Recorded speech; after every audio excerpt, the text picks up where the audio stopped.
বিদায় ঘণ্টা বাজছে বইমেলায়। স্বল্পদিনের এবারের মেলায় ছুটির দিনে পাঠকদের সমাগম দেখা গেছে। এত অল্প দিনের বইমেলা মন খারাপ পাঠকদের। বিক্রেতারা জানান, এবারের মেলায় দর্শনার্থী কম, পাঠক বেশি। বইমেলার ১৬তম দিনটি ছিল শুক্রবার, সাপ্তাহিক ছুটি। মেলা থাকবে আর মাত্র ২ দিন। ছুটির দিনে শিশু প্রহরের সকালটা জমজমাট ছিল পুতুল নাট্য, বায়োস্কোপ আর গল্পকথনের আয়োজনে।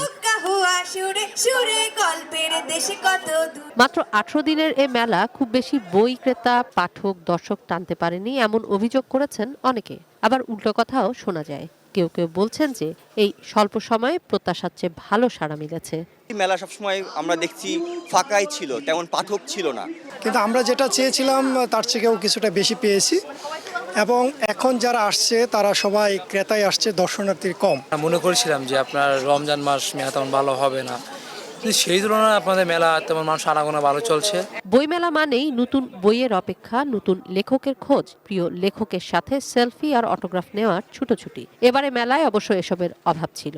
আগামীতে মেলা তার পূর্ণ মহিমায় প্রাণবন্ত রূপে ফিরবে, সে প্রত্যাশা সবারই। কিনছে কি কিনছে না সেটা বড় ব্যাপার না, কেনা তো অন্য জায়গায় হচ্ছে, কিন্তু সবার সাথে একটা দেখা হচ্ছে, একটা উৎসব হচ্ছে, মিলন মেলা। যদিও এবারের বই মেলাটা মিলন মেলা হয়ে ওঠেনি।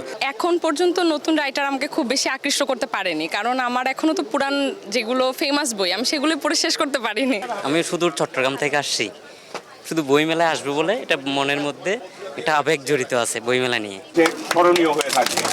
শেষ বেলায় মেলায় অন্য প্রকাশ এনেছে আইনমন্ত্রী মোহাম্মদ আসাদুজ্জামানের বই শুধু মাধবীর জন্য। আইনজীবী ও রাজনীতিক এই লেখক তার প্রেম বিরহের অনুভূতি আর জীবন ভাবনা তুলে ধরেছেন কালি কলমে। এই লেখাটা সম্পূর্ণ রকম মনের থেকে, হৃদয় থেকে আসা লেখা।